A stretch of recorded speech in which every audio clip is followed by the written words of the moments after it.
Picture this.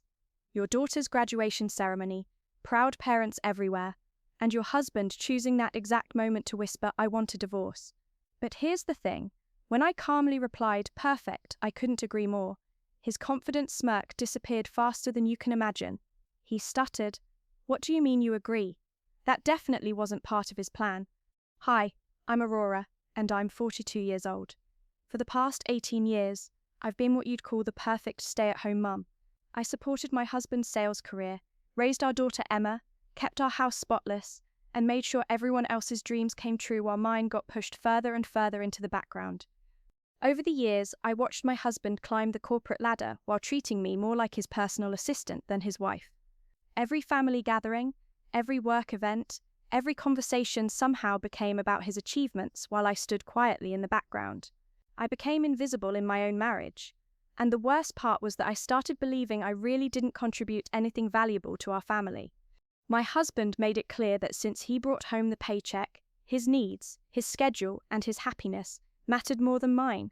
I felt like I was disappearing a little more each day, becoming nothing more than the woman who did his laundry and made his dinner. But before I tell you what happened next, make sure you're subscribed, because this story has a twist that even I didn't see coming. I'm sure some of you know exactly what it's like to sacrifice everything for someone who sees you as replaceable. That graduation ceremony should have been one of the happiest days of our lives. Emma had worked so hard to become valedictorian, and there she was on stage, giving her speech about pursuing your dreams no matter what obstacles you face. The irony wasn't lost on me. My husband David had been unusually quiet during the drive there, but I assumed he was just nervous about Emma's big moment. We found our seats in the third row, and I was busy taking photos when he leaned over during the middle of Emma's speech.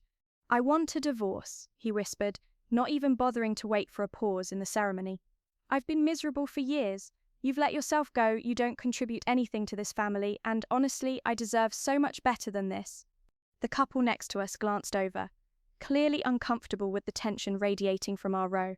I could see other parents starting to notice that something was wrong, but instead of the tears and begging he obviously expected, I turned to look at him with complete calm. "You know what, David? You're absolutely right. I do deserve better than this." His confident expression faltered immediately. This wasn't going according to his script. He'd probably rehearsed this moment, imagining me falling apart, pleading with him to reconsider, making a scene that would prove his point about me being unstable. "Wait, what did you just say?" he stammered, his voice getting louder. "I said I agree. This marriage is over, and it's the best news I've heard in years." The woman next to me was now openly staring, and I noticed Emma glancing in our direction from the stage. Her smile wavered slightly when she saw the tension between her parents, but she kept going with her speech like the strong young woman I'd raised her to be. David's face was turning red now. "You can't just agree like that. Do you have any idea what this means? You'll have nothing. Nothing." I smiled and turned my attention back to Emma, clapping as she finished her speech. "We'll see about that," I said quietly, and for the first time in years, I felt completely in control. The car ride home was when David really showed his true colors. Emma had gone to celebrate with friends, so it was just the two of us, and he wasted no time laying out his master plan. "Just so we're clear," he said, gripping the steering wheel tighter, "I've been planning this for months. I already found a 2-bedroom apartment downtown, and I'll be moving out this weekend.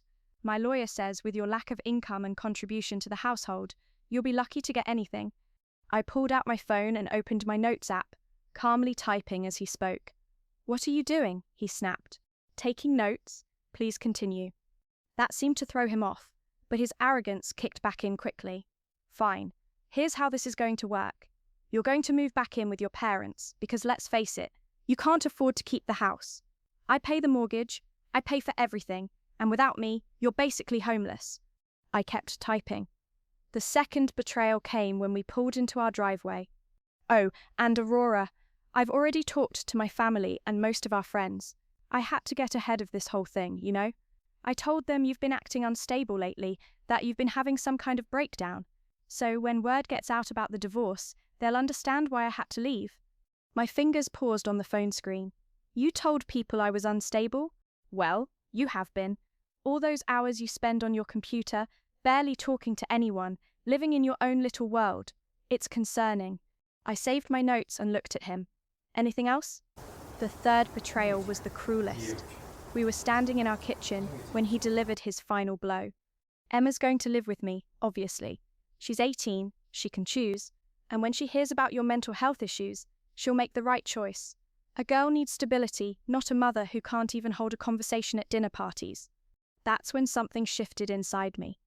For 18 years, I'd absorbed his criticisms, his dismissive comments, his casual cruelty. But bringing Emma into his manipulation, that crossed a line. "You're planning to lie to our daughter about my mental health?" I asked, my voice steady. "I'm planning to tell her the truth about who you really are." I walked over to our junk drawer and pulled out a pen and a legal pad. "David, I need you to repeat everything you just said, but slower this time. I want to make sure I get the details right." "Why are you writing this down?" "Research purposes." He was getting agitated now, pacing around the kitchen. "What kind of research? You don't even have a job." I looked up at him with a smile that must have been unsettling because he actually took a step back. "That's what you think." What my husband didn't know was that I hadn't been as idle as he thought during all those years he dismissed me as just a housewife. You see, all those hours he assumed I was mindlessly scrolling through social media or wasting time on the computer, I was actually building something. Something that had grown far beyond what I ever imagined when I started it 5 years ago as a way to cope with my loneliness. I'd been writing. Not just writing, but sharing my thoughts about marriage, family dynamics, and the invisible struggles of women who sacrifice their identities for their families. What started as an anonymous blog called The Invisible Wife had somehow attracted hundreds of thousands of readers who resonated with my stories. Every evening, when David thought I was doing nothing productive, I was actually responding to emails from literary agents, negotiating partnerships with major publications, and building a community of women who felt just as invisible as I did.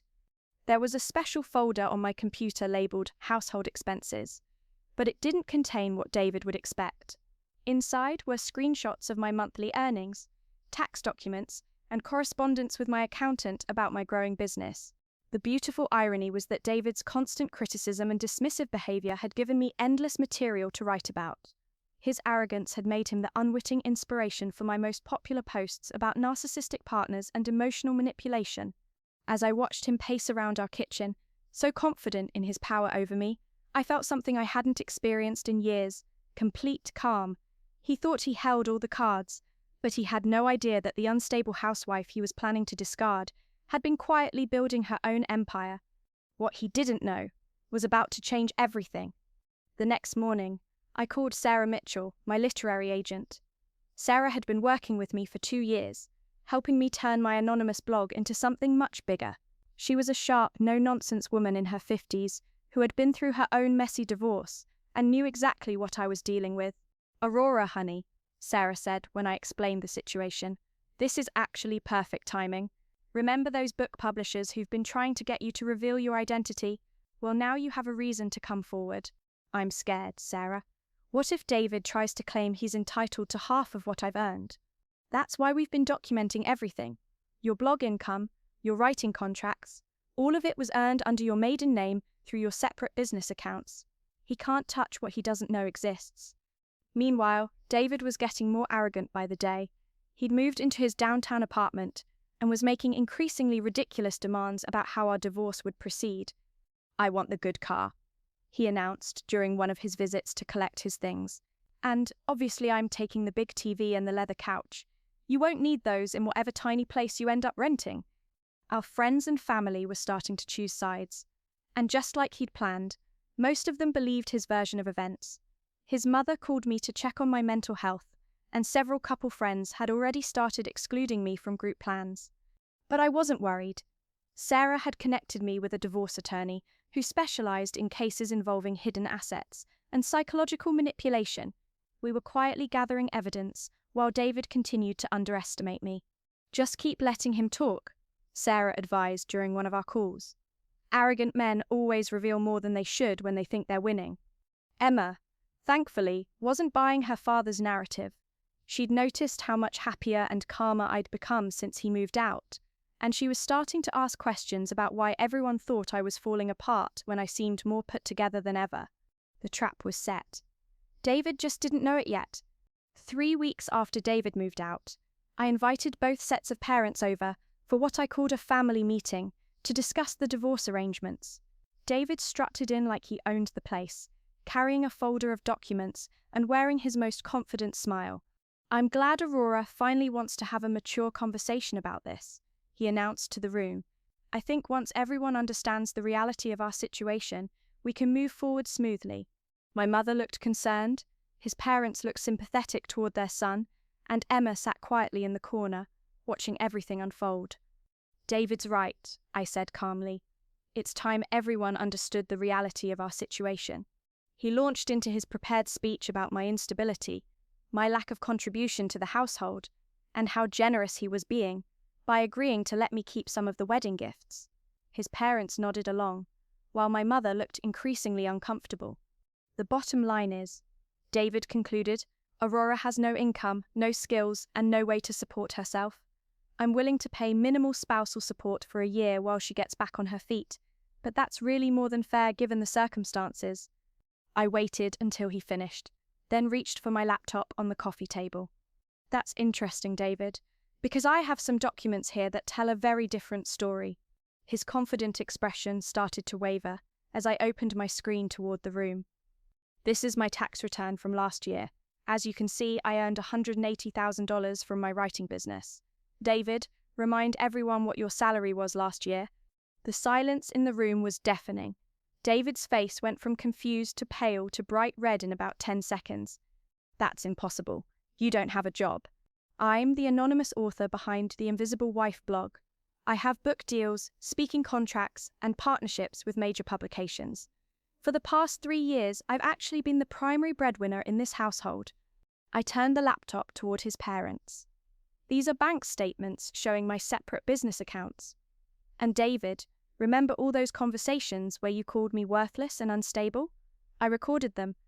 I played a 30-second clip of him saying I contributed nothing to our marriage, and that Emma would be better off without an unstable mother. His mother gasped. His father looked mortified. My mother's jaw dropped. "You recorded me?" David screamed, jumping up from his chair. "You can't do that. That's illegal." "Actually, in our state, only one party needs to consent to recording. I consented." David completely lost it, screaming about betrayal and manipulation while both sets of parents stared at him in shock. After David's meltdown, the room fell completely silent. His parents looked embarrassed and ashamed, while my mother just sat there processing everything she'd learned about her supposedly unsuccessful daughter. "So here's what's actually going to happen," I said, closing my laptop. "I'm keeping the house since I can easily afford the mortgage payments. Emma will live with me during her gap year before college. And David, you can have your minimal visitation rights."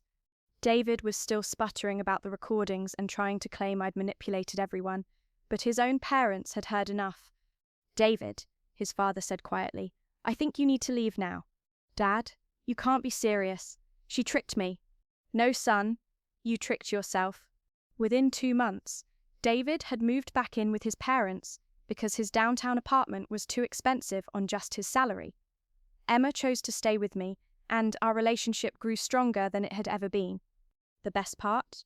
When I finally revealed my identity as the Invisible Wife, my blog readership exploded. Thousands of women shared their own stories of being underestimated and dismissed by people who should have supported them. Sometimes the biggest gift someone can give you is showing you exactly who they really are.